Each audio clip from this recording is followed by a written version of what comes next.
नमस्कार मित्रों। आज हम पढ़ेंगे नरेशन की दो सारणियाँ जो आपके जब हम ये टॉपिक क्लियर करेंगे तब आपके बहुत काम आएगी।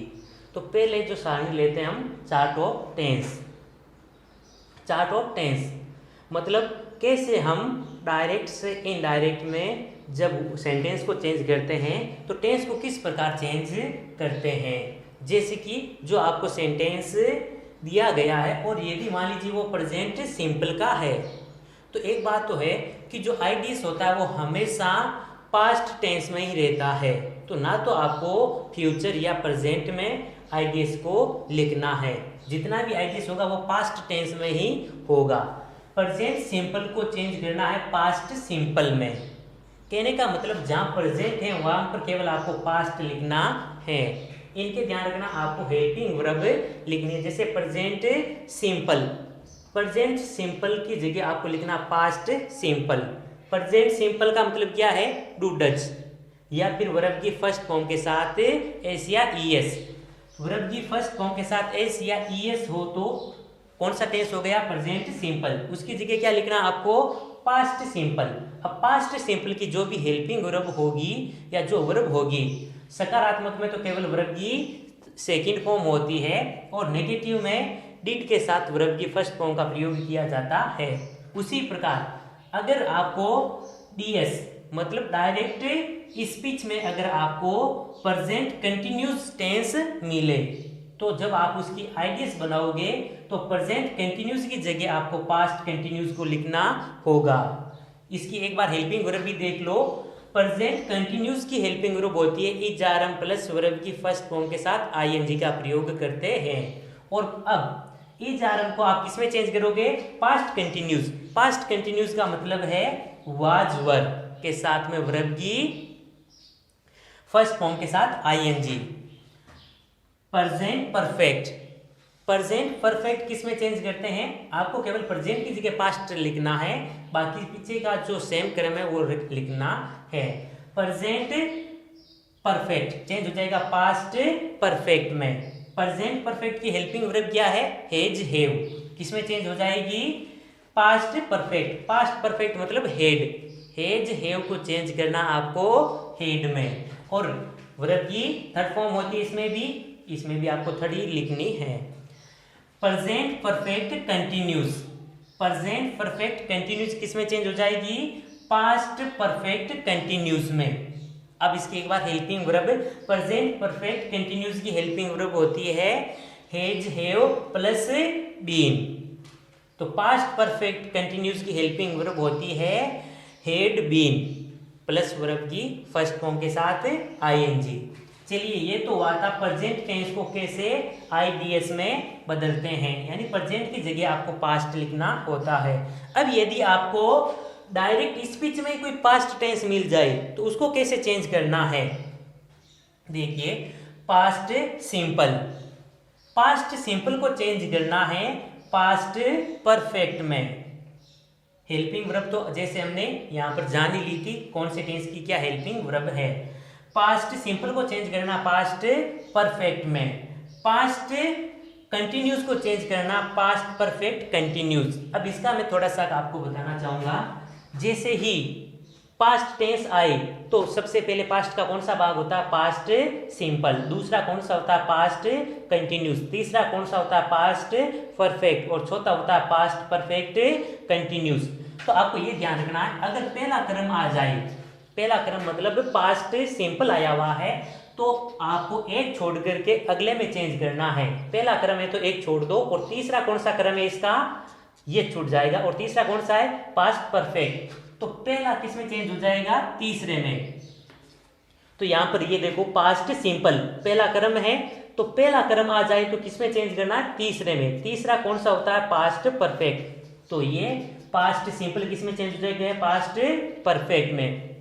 उसी प्रकार दूसरा क्रम यानी पास्ट कंटिन्यूस को किस में चेंज करेंगे? पास्ट कंटिन्यूस चेंज होता है पास्ट परफेक्ट कंटिन्यूस। तो दूसरे का एक क्रम छोड़ दो, अगले वाला तीसरा, और किस में चेंज हो जाएगा? चौथे में। तो चौथा कौन सा होता है? चौथा होता है पास्ट परफेक्ट कंटिन्यूस। तो यहां पर देखिए, पास्ट परफेक्ट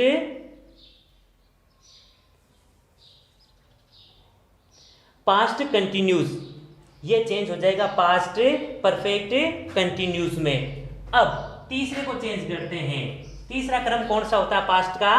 पास्ट परफेक्ट। तो इसका एक क्रम छोड़िए, चौथा छूट जाएगा और पांचवा। पांच तो किसी भी टेंस के भाग नहीं होते, चार ही होते हैं। पास्ट के भी चार रूप होते हैं। तो यहाँ पर क्या हो जाएगा? नो चेंज, क्योंकि ये अकॉर्डिंग किसके होता है? पांचवा, और पांचवा कोई पास्ट टेंस का भाग होता नहीं। तो इसलिए यहाँ पर देखिए ये नो चेंज और ये भी नो चेंज, क्योंकि आगे इसके कोई रूप नहीं होते हैं। और उसके आगे अब विल, सेल और कैन और मे, इनका हम पास्ट रूप लिख देंगे। विल का वुड, सेल का शुड, कैन का कुड और मे का माइट। ये हो गई चार्ट ऑफ टेंस। किस प्रकार हमें डायरेक्ट से इनडायरेक्ट में बदलते समय टेंस का ध्यान रखना चाहिए। अब थोड़ी सी एक हम दूसरी चार्ट भी समझ लेते हैं, चार्ट ऑफ प्रोनाउन। प्रोनाउन कितने प्रकार के होते हैं? 3 प्रकार के, यानी सर्वनाम 3 प्रकार के होते हैं। पहला पर्सन, सेकंड पर्सन और थर्ड पर्सन। अब फर्स्ट पर्सन में कौन कौन से आते हैं? आई और वी। सेकंड पर्सन में यू और थर्ड पर्सन में सी, ही, दे, इट, ये पर्सन होते हैं।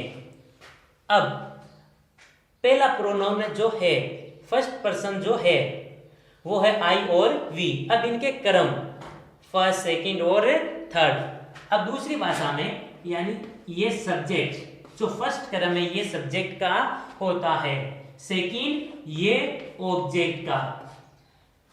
जैसे कि आपके ये जितने भी ये संजीव वगैरह है या फिर आपकी बुक्स है, उसमें कभी कभार ये क्या होती है, चार्ट को थोड़ा के घुमा करके दिया हुआ होता है। जैसे कि यहाँ पर तो लिखा हुआ आई, मी, माई बुक्स में, या फिर आपकी जो डेस्क वर्क है या जो संजीव है उनमें अगर आप देखोगे तो कहीं पर आपको मिल सकता है आई, माई, मी, वी, अस, ओवर। तो ये ऐसा क्यों? तो इसीलिए मैं ऊपर लिख रहा हूं। पहला जो क्रम है वो सब्जेक्ट का है, दूसरा जो क्रम है वो है ऑब्जेक्ट का, और जो तीसरा है वो है पॉसेसिव का। तो इनका ध्यान रखें। अब यदि आप इस थर्ड को यहां पर लिख दो यानी पॉसेसिव, फिर आपको यहां पर लिखना होगा और ऑब्जेक्ट को यहां पर लिखना होगा। अगर आप इस प्रकार से याद करते हो सारणी, तो इसी पैटर्न के आधार पर आपको चेंज करना होगा। और यदि आपको उस प्रकार से याद है तो आपको उसी पैटर्न के आधार पर चेंज करनी होगी। तो अब ध्यान रखना, आई, मी, माई, वी, अस, ओवर, ये तो हो गया फर्स्ट पर्सन। ध्यान रखना होगा ये आपको, फर्स्ट पर्सन कौन सा है, सेकंड कौन सा है, थर्ड कौन सा है। आई और वी ये फर्स्ट पर्सन है और आई के ये क्रम है, यानी आई का जो सब्जेक्ट रूप है वो है आई का जो ऑब्जेक्ट रूप होता है वो होता है मी, और आई का जो पॉसेसिव ये फॉर्म होती है वो होती है माई। उसी प्रकार वी ओवर अस। अब सेकंड पर्सन कौन सा है? यू। सेकंड पर्सन में केवल एक ही है और वह है यू। अब यू, योर। अब यहां पर फिर इसमें भी यू है, इसमें भी यू है। अब फिर आपको पता कैसे चलेगा कि ये फर्स्ट क्रम है या फिर सेकंड क्रम है? फर्स्ट और सेकंड में सेम है, तो इसीलिए जो ऊपर की चीज लिखी हुई है ये इससे आप पहचान पाओगे। जो भी आपको वाक्य दिया हुआ है, जैसे यू आर होनेस्ट, तो उसमें यू क्या है? ऑब्जेक्ट है या सब्जेक्ट है? तो यू आर वहां पर क्या है? सब्जेक्ट है। तो ये क्रम हो गया फर्स्ट। जैसे I going to market with you, अब यू क्या है वहां पर? वहां पर ऑब्जेक्ट है, क्योंकि हेल्पिंग वर्ब के बाद में यू का प्रयोग हो रहा है। तब यहां पर कौन सा क्रम हो गया? सेकंड क्रम हो गया। अगर ऑब्जेक्ट है तब सेकंड है, और फर्स्ट क्रम है तब, अगर सब्जेक्ट है तो फर्स्ट क्रम है। अब थर्ड पर्सन में है सी। अब इसके क्रम होते हैं her, he, him, his, they, them, their, it, its. अब इसको चेंज करने का जो एक ट्रिक है वो है 123/सन। आप ऐसे भी लिख सकते हो, ऐसे भी लिख सकते हो, चाहे सन बटा 123। इस ट्रिक को ध्यान में रखना है। ये क्या चीज है? जैसे ये है यहां पर पर्सन, पहला पर्सन, सेकंड पर्सन और तीसरा पर्सन। अगर पहला पर्सन आ जाए तो उसको आपको किसके अनुसार चेंज करना है, एस, सब्जेक्ट के अनुसार। यदि सेकंड पर्सन कौन सा है, यू, अगर आपको कहीं पर यू मिलेगा उस सेंटेंस में, तब आपको ऑब्जेक्ट के अनुसार चेंज करना होगा। अगर थर्ड पर्सन क्या है, ये तीसरे पर्सन है सारे, अगर इनमें से कोई भी आ जाए तो इनको आपको चेंज नहीं करना, ये एन मतलब नो चेंज, ये चेंज नहीं होते हैं। ही आ गया तो ही लिखना है, सी है तो सी लिखना है, दे है तो दे है, हर आया हुआ तो हर ही लिखना है।